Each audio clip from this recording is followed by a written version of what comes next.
Hey, welcome to today's special podcast. I am so excited to welcome Matt Hay. So Matt is going to tell his own story, but I have to introduce you to why Matt is such a, not only a cool fella, but he's also he's got hearing healthcare's best interest in mind. Not only the providers, not only us, behind the scenes, but also the patients. Matt has joined up with Redux, which you're going to learn all about in this episode. You're going to learn how Matt and Redux are partnering with our neuroscience boot camp, because we're a perfect partnership in that Redux believes in science and bringing that science to patients. So Matt, go ahead, introduce yourself, tell us your story. And I think a lot of people are going to find this interesting because you have a unique perspective. Maybe people can even see, if they're watching this on YouTube, you've got something up there on your head. So tell us a little bit about your story. Yeah, well, I appreciate you having me here. And with that introduction, I feel like we could fill 4 hours. So I'll try to pick, some priorities here. And you mentioned my implant, this is actually an auditory brainstem implant. So I have neurofibromatosis. So I have bilateral acoustic neuromas. And from about age 18 until 28, I had gradual hearing loss that just kept picking up speed and eventually lost all of my hearing. So, So Matt, I think part of the issue is you and I are so ingrained in hearing healthcare, but not every listener to this episode is. And so if you don't mind, I want to just pause for a quick second and really dissect what you just said. So number one, Matt mentioned that he has neurofibromatosis too. For those of you who don't know, this is a very rare genetic condition. Matt won, this unfortunate lottery that this ended up in his genes. But what essentially happens is there's fairly rapid tumor growth in the central nervous system. And for some unknown reason, it's not completely understood, these benign tumors that grow, so this isn't cancer, this is different. These tumors that grow, they love the auditory nerve. Nobody completely understands why, but of all the places to grow, they grow on the auditory nerve. Now, why does that matter? So you may know people who have this thing called a cochlear implant. So somebody who is profoundly hard of hearing, perhaps uses the term deaf. When their cochleas are damaged to a certain point, you can go in and you can stick in this fine little electrode and you can stimulate all the special cells and get the nerves going. And those are very common. A auditory brainstem implant is completely different. I mean, it's completely different technology. It goes somewhere different. Essentially, when the connection from the ear to the brain is completely severed, which happens in neurofibromatosis too, because these tumors grow on the auditory nerve, the only way to get rid of them is to cut them out. And the surgeon intentionally has to actually disconnect the ear from the brain. So there's no hearing aid, there's no cochlear implant. Your ears are unusable for sort of, just to keep it really simple. Does that sound right, Matt? Yeah, then the analogy that I use is there's actually nothing wrong with my ears. So if you think of my natural hearing process, if you've ever driven on a brand new paved interstate, it just opened and it's 4 lanes and it's dark and the lines are well painted and it's smooth and you're like, this is really nice. That's my natural hearing. But that's a great explanation. There's nothing wrong with Matt's ears. And then when you get to the very end of that highway and the house you're trying to get to is connected by this tiny little bridge, but that bridge is wiped out. So you've got this like perfect path and then you get right where you want to go and you can't get there. That's what happens when sound waves enter my ears. They get to the end and there's no nerve because the tumor has damaged it. There's literally nowhere for it. Yeah, there's nowhere for it to go. I love that analogy, real sort of human touch on that. And so what happens in this case is, I promise you and I promise all the listeners, I'm not going to go into a 4-hour anatomy lesson, but basically, and I'll turn around quickly, right back here is our brainstem. The ears connect to the brain by way of the brainstem. Consider it sort of a middle highway, a middleman. The brainstem is still working. the brain is still working. And so the only way to get sound in there is to directly stimulate the brainstem. Now, Matt's going to tell his story. I've actually done a ton of research in the lab that I worked at with Dr. Dan Lee at Mass Eye and Ear. We had a partnership with the EPFL, which is over in Europe. We were actually the very first, and Matt, I think we talked about this earlier.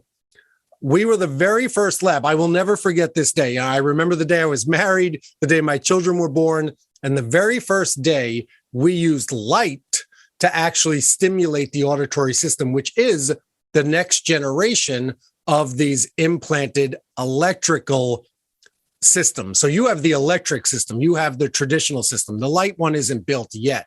So tell us what your experience has been like from surgery to hearing. Yeah, so I had a tumor removed, and a substantial, 4-centimeter tumor, and there's having one-sided acoustic neuroma can be a problem, but when you have two, they're putting pressure on your brainstem, and that's, without getting into detail, that's bad. You don't want to put pressure on your brainstem. No. So they removed the tumor and implanted the device. That was about a year-long recovery because there's a lot happening in there. But they essentially sew this tiny little fly swatter of 12 electrodes on the part of my brainstem where they said, we think that's the part of your brain that processes sound based on our research. There's no guarantee that it's going to work. It's 12 electrodes.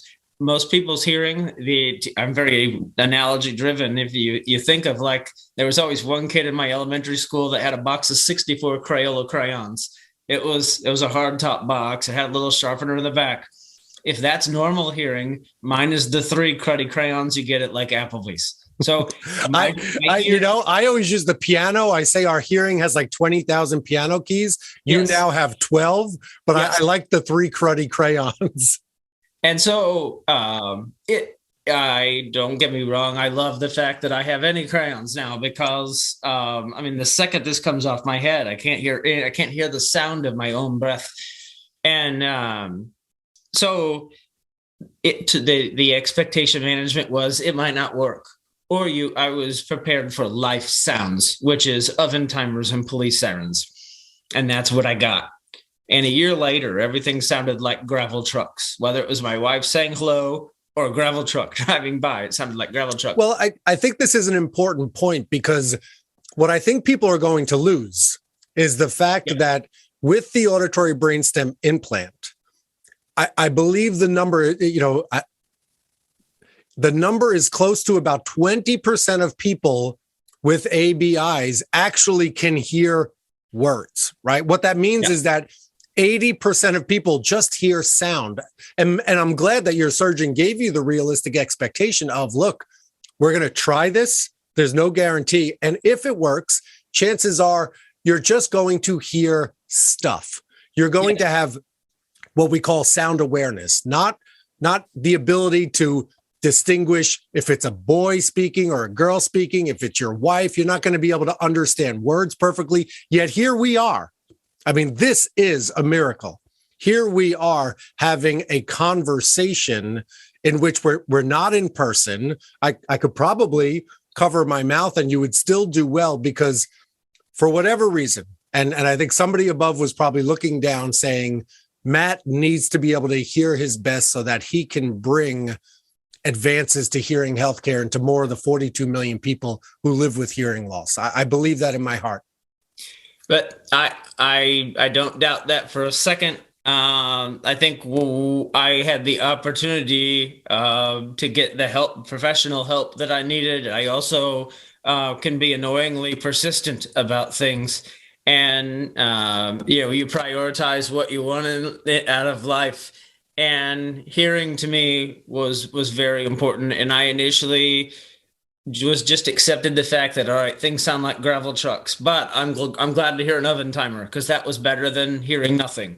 I could hear the sound of my wife's shoes on the hardwood floor, so I knew she would be home. Even those are pretty life-altering aspects of a day-to-day life. But when my kids were born it wasn't enough. And then the thought of me not being able to hear my kids say, I love you, or if they were hurt, yelling dad, that was the motivation that I needed to get better. So I became very diligent about practice. And I'm not here to teach anybody any lessons, but there's a lot to be said about intentional practice. And your hearing is, and if you're new to hearing aids and you don't like them or things sound funny, keep working at it, keep working at it. And I think it's the job of a hearing care professional to manage expectations and give somebody a place where they feel comfortable to fail, but want to keep getting better because things are going to sound right at first. But I've been working every day, 12 hours a day for 17 years, and my hearing is still getting better than it did when I got implanted in 2004. And this is kind of a goofy thing to brag about. I can't say this to most of my friends because they'll be like, I don't even know what you're talking about. But hint recognition sentences are something that a lot of hearing care professionals use. And I was in my 30s for a decade, and everybody said, wow, you get 30% of what's being said with an ABI. That's amazing. But it wasn't enough for me. And so I really started listening to music, and it sounded awful. But I was hopeful that the muscle memory of remembering what the Beatles sounded like before I lost my hearing would help me my brain sort of fine tune what things are sounding like now. And I failed. 2 years, everything still sounded the same. And one day I got a line of a song. And then a month later, I got another word of another song. And I now have a podcast, or not a podcast. I have a playlist of songs that if I hear them, a song that I knew and I can hear them again, I add it. And in 17 years, I've added exactly 66 songs so far. And so I can listen to music. And then again, I'm deaf. This is Star Trek level stuff here. I have something sewn in my brain that allows me to listen to the Beatles. And I started doing some auditory processing training with a woman named Angela Alexander in the industry. And instead of just listening to the world or listening to music or trying to get a word, I do physical therapy, essentially, for individual phonemes, which I didn't know that word, but it's individual sounds, ma versus na. And when I really started focusing on and intentionally practicing on sounds, I started accidentally hearing things like a lyric in a song that I thought I knew. That it's I bless the rains down in Africa, not I guess it rains down in Africa. And you start to be, in all fairness, though, I think for a few years I thought that also. So you're not alone with that. I appreciate that.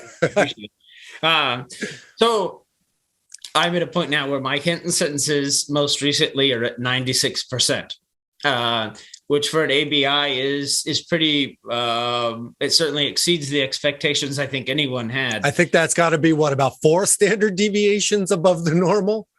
Yeah, well, they challenged me with the even, no offense, but the even nerdier one is AZ bio sentences. And I'd never done that before with just multiple people speaking.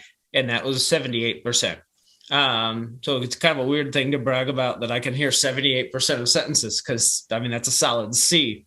But for a guy that failed for decades, I'll take a solid C.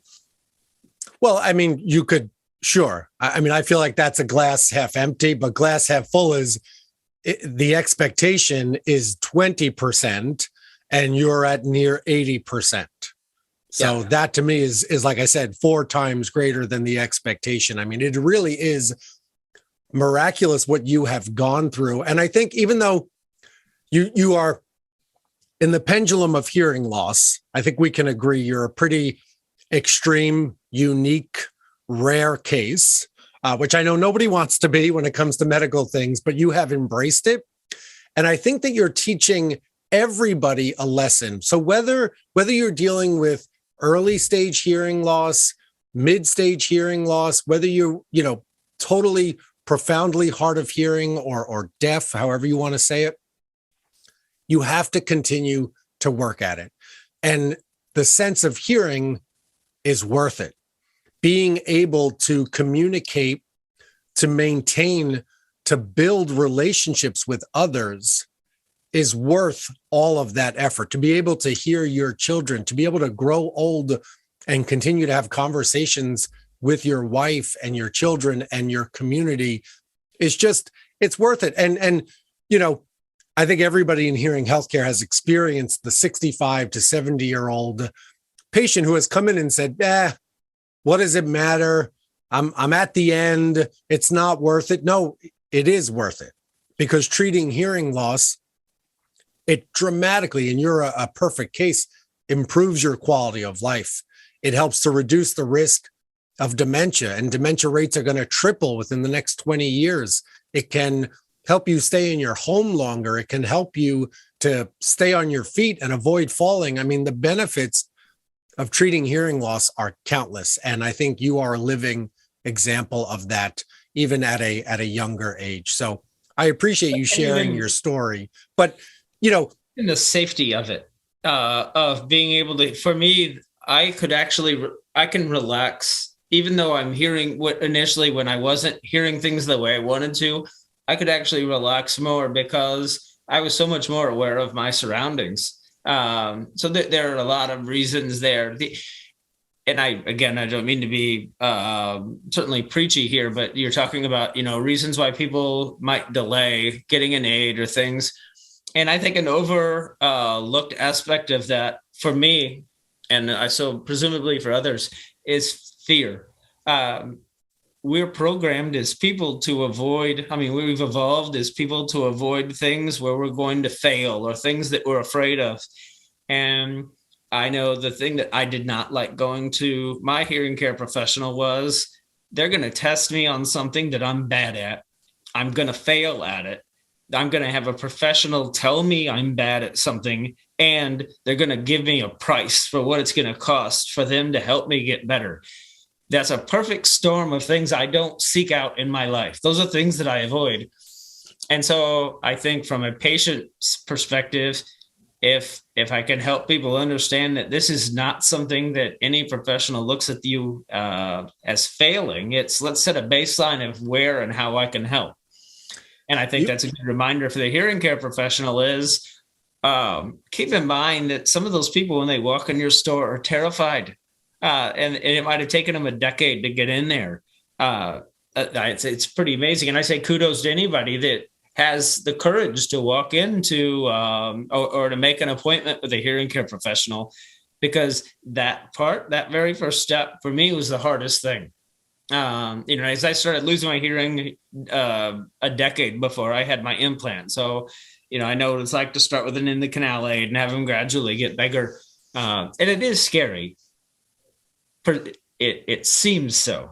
It's really not, though. And I bet, so anyway, I just want to throw that in there. But Matt, I think that's an extremely valuable lesson to not only the 42 million people living with untreated hearing loss, but also the 12 to 15,000 of us working in hearing healthcare every day, who it's important that we stop and acknowledge what our patients are going through. So, and I don't think you've got your hands on it, but my very first book, Stop Living in Isolation, that came out now 5 years ago, had an entire section devoted to the patient journey. And it talked all about the fear factor, the fear of the unknown, the fear of being sold something, the fear of going into an appointment and knowing the outcome, right? You just said it. You're about to go into a medical professional's office for a diagnostic test in which you're going to essentially fail,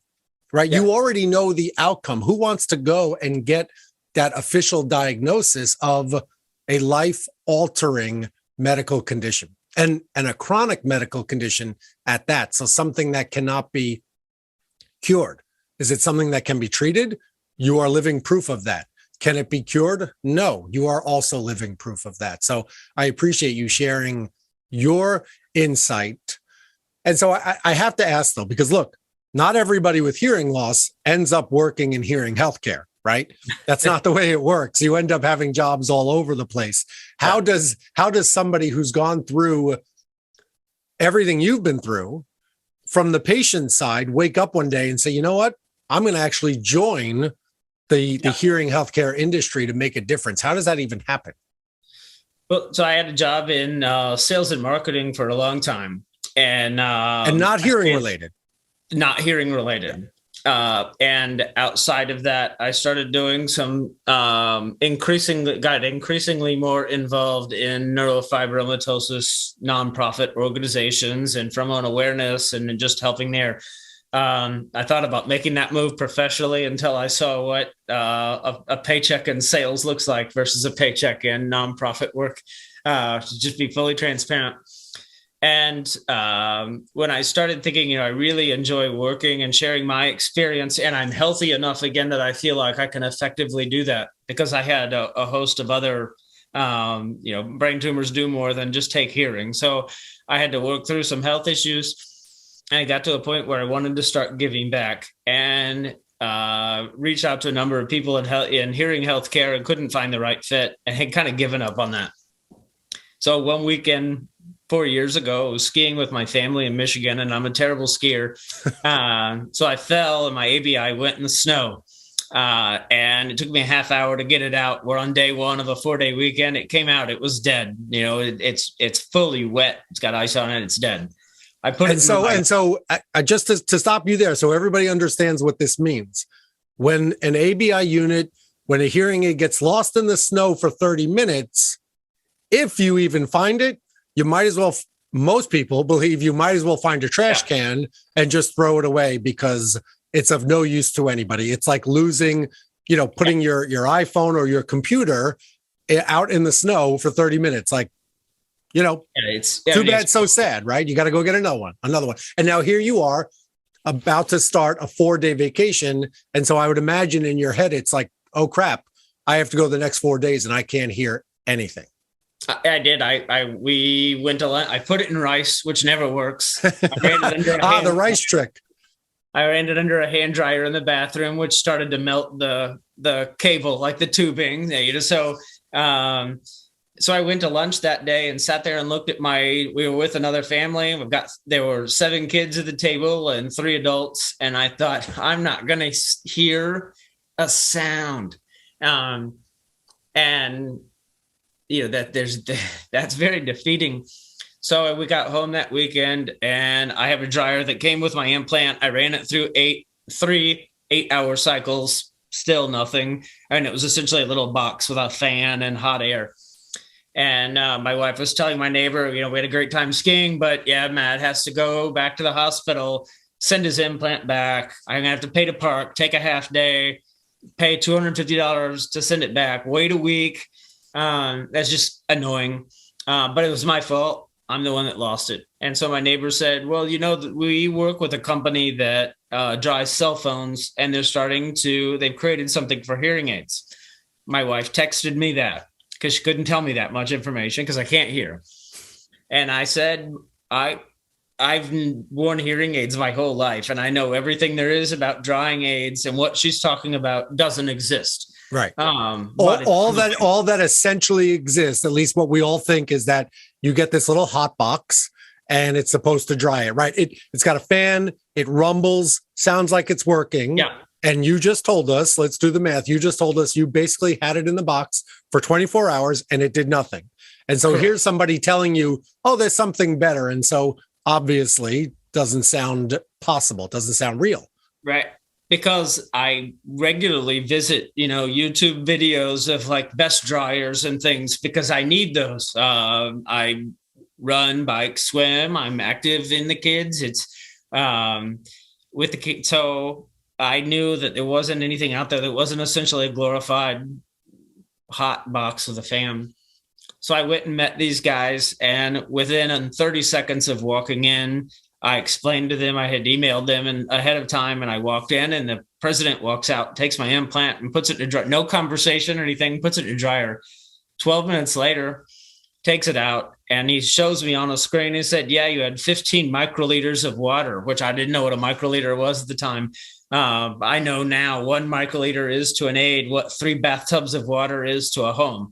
So it was basically like saying you have 45 bathtubs of water in your living room. All right. So he gave me my implant back, And I was like, what did this guy do? Did he melt it? Did he what happened here? And took it back out. It's cool to the touch. I put it on my head and it didn't sound right. And the reason it didn't sound right is I could hear S's and T's, and I could hear the fan of the heater running in their office. I heard more sound than I was used to hearing because okay, all right, you almost got me there. So it didn't sound right because it sounded better. It sounded than before it went in the snow. Than it did before it got wet. Wow. And I was mind blown. And so I started asking about the technology and learning more. And as he explained what they do that is entirely different and the science behind it, the data they had behind it. And I said, I've actually been looking to get into hearing care. Here's my background. No resume, no interview. I gave him my background and why I thought this is going to impact thousands and thousands, maybe millions and millions of people. And an hour later, I walked out of there as the head of audiology sales for Redux. So I had to go back and let my other company know. But I just... I knew this was an even better fit than I imagined they would be because I kind of joke that in 20 years of hearing loss, the two consistencies are I've never met a hearing care professional I didn't like, and I've never met a hearing aid I couldn't get wet. And so having the opportunity to offer a solution to those people that I like was just a perfect fit. And so here you are. Right now, all of a sudden, you're the head of audiology, which to me means that this Redux, this imaginary, magical, I should say, this magical drying box is now going to venture into hearing healthcare. I got to ask you, do you have one? Let me see it. Let everybody see it. This is it. This is the whole thing. It's a 4x4x4 inch cube. Okay. Pop it in there, push a button, and it just does its thing. Okay. So we mentioned the other dryers. So, and I will say I walked into these guys and it was sort of like being handed the keys to a Ferrari and saying, don't wreck it, because they were already in 2,000 Verizon wireless stores. When you buy a phone from Verizon, you have the option of purchasing a drying subscription. If your phone gets wet, you can bring it back. And if you purchase this plan, they will dry the phone and save your data. So this is the kind of thing that if I were to lose my phone out skiing and it wouldn't come back, if I went to a local Verizon store, this is essentially what they would use. So correct. So they made a much smarter version of that for hearing aids and much smaller because your hearing aids are much more intricate. And I think even manufacturers say like 100 degrees, 115 degrees is really kind of the max of what you want to do to treat an aid. It's really hard to dry something at only 115 degrees unless you have days to do it. So what Redux does is now a good time to maybe talk about the tech of how they do that differently. Well, yeah. Well, no, you literally just took the question out of my mouth, which is, so is the Redux technology drying or suctioning out air? Or should I say, is it drying with heat or is it drying by suction? I would say it's drying by science. And I'll explain what I mean by that, because they taught me all of this too. And it was like, the guys that founded this all came from an engineering background and applied existing science to something new. So a typical aid, you've got heat and a typical dryer, you've got heat and dry air. What Redux does is they have about 44 patents, I think. And when you put an aid in this little drying chamber, it's big enough for an implant or two behind the ear aids, and you hit start on the touch screen on top, there's a pump in the bottom of this, and that pump creates a vacuum. And I don't mean like a vacuum, like suction vac. It creates a vacuum like space is a vacuum. It sucks the air out of that chamber. When you suck air out of a chamber, you lower the evaporation point of water. And so they pull a strong enough vacuum that they lower the evaporation point of water to body temperature. So once the pump creates a vacuum, they heat up a little pad in there to about 100 degrees. There's also a setting that'll go to 115 for a different type of aid. Okay. And it will warm that up. It's literally boiling at body temperature. And so, but now that moisture is all in the chamber. So what the device then does is pushes out that wet air and replaces it with dry air. And as it leaves, it passes over a humidity sensor. And so the humidity sensor will report in real time to the 10th of a microliter, which is smaller than the period at the end of a sentence, how much moisture left that chamber. And then the cycle repeats. It pulls another vacuum, it warms it up, and then pushes out that air. Once you hit start on a Redux device, it won't stop until the humidity sensor says, there's no more moisture leaving the chamber. There's no more moisture in here. So it'll automatically stop when it is confirmed that it's 100% dry. So it's not a timed, like it's always 5 minutes. It could be 3 minutes. It could be 3 hours. I mean, what's the typical time range? So our average, I feel like this is rehearsed because we're really working back and forth here. That perfect question. Our average time to do that, because this is a professional system that you would offer your patients. This is not an at-home device. Because okay, all right. Well, and that actually was one of. So, is this something that, as a hearing care provider, I'm giving to my patient, or is this something in office?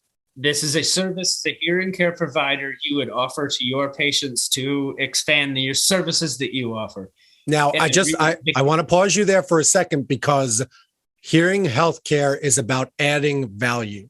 Helping your patients understand how important it is to treat their hearing loss is about adding value.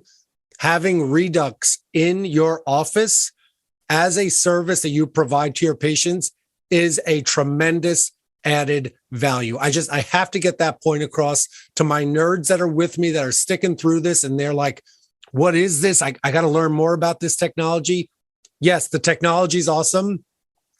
Now that you know, right? I feel like this is one of those moments for hearing care providers. Now that you know that this device exists and can clear the moisture out of an auditory brainstem implant that sat in the snow for 30 minutes, went through a dryer for 3 days and nothing happened, and it fixed it.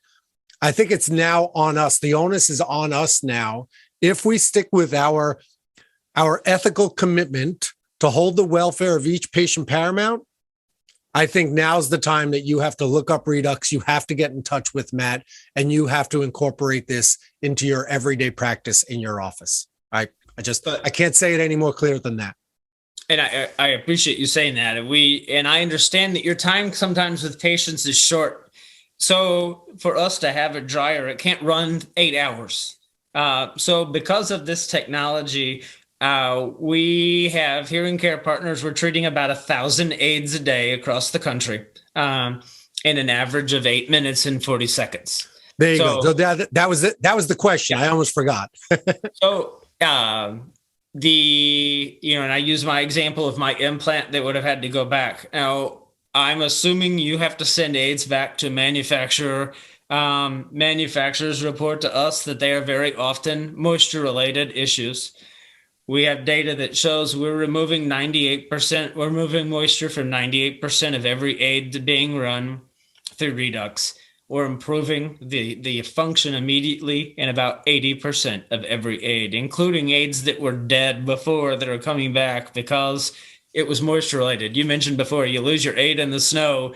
In the old days, you'd throw it away because what's going to happen with it? We're recovering half of those. So, well, and if you didn't throw it away, I think your story was very poignant, which is you have to take off work. You have to go to your hearing healthcare provider. They have to send it in. Somebody's got to spend $500 to get it fixed. And you're going to get back a report that in your case would probably say it's busted. There's too much moisture. It can't be fixed. Here's a replacement unit. You got to pay more money. It's a mess. Yeah. And when you think about, as a professional, how much time you spend sending those aids back as a patient, I don't want to wait a week to get my implant back. So I don't want to take another half day to come pick it up or, work around. Do I leave the kids in the car? I got to pick up the dog. Oh, I need to go get in and get my aid reprogrammed. So because this is a professional unit and it is a service you can provide your patients, some practices choose to charge for that if you're in an unbundled scenario. And I think before you and I mentioned prior that in many ways this is one of the most affordable hearing aid dryers on the market because of the time and revenue potential that can come from a provider using this. Yeah, I mean, look, it doesn't, to me, it doesn't even matter what the sticker price is. It will pay for itself almost instantly because you're helping your patients, which happier patients, more referrals. I mean, it's just the revenue stream from something like this, from a dryer, right? When you and I first talked, Matt, I was kind of scratching my head like, I don't know that this makes sense. But once you go through the numbers and the amount of aids you don't have to send back, like this is one of those things that for your everyday quote unquote clean and check, patient comes in, it doesn't sound right, it's dead, or they're just in for a regular appointment, like 8 minutes is nothing. You just ask the patient to, have a cup of coffee and a snack, and you'll be right back with a amazingly functioning hearing aid. And I would love for you to tell the story about not just what you experienced, but what patients experience, which is it's better than it was before it went in. So the patient who comes in and says, it's fine, can you just clean it? And all of a sudden it comes back and it's way better, right? Because they don't even realize their new normal with the moisture that's in there has created this dull sound. They lose the sharpness, they lose the S's and the TH, the clarity. So every time I get my implant updated, it's the S's and T's that pop up, and it's you're right, it's just cleaner, and that's what we get over. We actually stopped including quotes because what do you do with 300 quotes? When you're drying 1,000 a day, we get it's the most satisfying part of my job is getting those comments that come back of everything sounds so much cleaner and crisper. And we stopped around 1 million data points. These used to be connected where there was a check-in and check-out screen of what was the condition of the aid, did it improve? And when you start seeing that 8 out of 10 patients come back and say, this sounds better. In 8 minutes and 40 seconds, you made this sound better. And I also understand from a hearing care professional standpoint, your time is limited and you've been inundated with like the next best thing or a game changer. Everything in the world seems to be a game changer. So we had tried to make this very easy. If you told me, hey, all right, I want to check it out, I'll ship this to you within the week. You sign one thing online, it's free shipping. You get a month to try it. If you don't like it, I'll take it back. We've tried to take away every reason to not give this a try. And part of that is, and I know I do this professionally, but if my own audiologist, knowing the problems I have with moisture, had an opportunity to eliminate those problems for me in 8 minutes by pushing a button, and she didn't say, yeah, I'll give that a try, I would think, maybe I need to find a different audiologist because I need this thing. And if you can use it to generate revenue or maybe you don't know what's changing in the market, how our maybe over-the-counter aids are going to impact things. Well, the good news for, I guess, Redux is those are all going to get wet. So this isn't something that gets outdated with some government regulation. Bring an aid in, no matter where you got it. And if I were a professional, I would be advertising. I don't care where you bought your aid. I don't care if it's you're in your AirPods to the washing machine. Bring them in. Yeah. You bought it across the street, and they want to charge a couple of $100 to send them back. Bring them in. I think you raise such a tremendous point. See, my thing. I mean, look, you're right. I can't deny it that if there's an over-the-counter hearing aid that needs to be dried, this will do it. I mean, I'm just going to take it from another angle, which is I know that private practice is providing the highest level of hearing healthcare. And so this is one of those things where with OTCs coming out, with over-the-counter hearing aids now available to everyone, which has its pros and its cons, it's now our opportunity. It's now it's our responsibility to help our patients understand, yes, there's widgets. You can buy them anywhere. But the value that I provide, the guidance, the evidence-based practice in my treatment program, which includes this opportunity to always have your hearing aid sound the very best, which means your brain is getting the best stimulation, which means we're further reducing your risk of cognitive decline, of falling, et cetera, et cetera, et cetera. It's a no-brainer. It's one of those things that now that we know this tool is out there, every audiologist, every hearing instrument specialist needs to do the right thing and put this tool in their toolbox. And that's actually the reason I initially reached out to you is I saw you, I think even through social media, and you have a conference and you have kind of a group that you work with. And it was very evident to me that you were leading with science. And that was our goal, because there was no science of drawing before. It was sort of, it can't hurt. So that's why we doubled down on, we're gonna get 1 million data points that back up why there's proof of what this does. We're going to allow you and your patients to see exactly how much moisture comes out every time. We're going to lead with the science and lead with the data, because that's, I think, what it's going to take for this industry to continue bringing the level of value that that patients need. So, and I appreciate you mentioning that. So our neuroscience bootcamp, and you can just go to neurosciencebootcamp.com to sign up. I'm excited that you're joining this because you're sharing the mission of providing evidence-based practice to our patients, taking clinical science, clinical neuroscience, and turning that into the highest level of patient care possible. And so, yes, we're going to talk about everything from the anatomy, the physiology, the neuroscience behind aging, cognitive decline, auditory processing disorders in adults. I want to talk to you about oral rehabilitation programs. I mean, everything you see, there will be data points to back it up. We are rolling out our new best practice standards for Excellence in Audiology Network for all the providers that are part of this. And that's why, we spoke to each other offline, and it's a perfect relationship because you're using science to help advance patient care. And so I'm honored that you will be there. You are one of our special guest speakers. So you're not coming as a vendor, you are coming as a speaker so that people can actually see the science. I think I told you this. I want you to smack them over the head with the science behind drying, which could sound, really, is this something I want to learn about? I promise you, this is something you want to learn about because this is different. And this is what helps to further differentiate you in the age of disruption in hearing healthcare. This is something you need to learn about. So come to Neuroscience Bootcamp because you want to learn about the brain.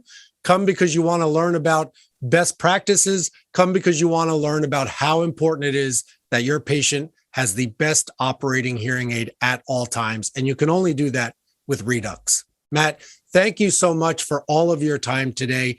I don't know if you have any last minute parting words. Anything?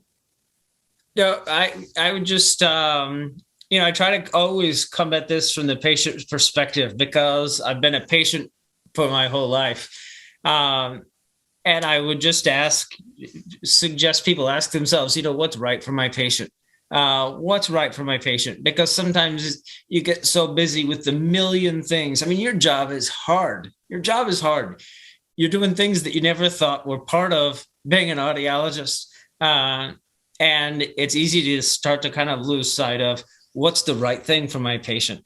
And I think if you continue to use that guide, it'll help with some priorities and is just going to make the entire working environment, both for you and for your customers, a lot more natural. I just want to help the world hear better, and Redux is the tool that I use to do that. So I'm really grateful that you gave me time to talk about that today. No, Matt, thank you so much. Thank you for sharing not only your professional story, but your personal story. I think people learned a lot about you today. I think they see your passion, your motivation, and your huge heart really come through. So thank you from me, from everybody in hearing healthcare. Thank you for all that you do. Thank you for being a guest here. And I can't wait to have you at the Neuroscience Boot Camp. It's going to be an amazing event. Matt, thank you for everything. Take care and have a great day. Bye, guys.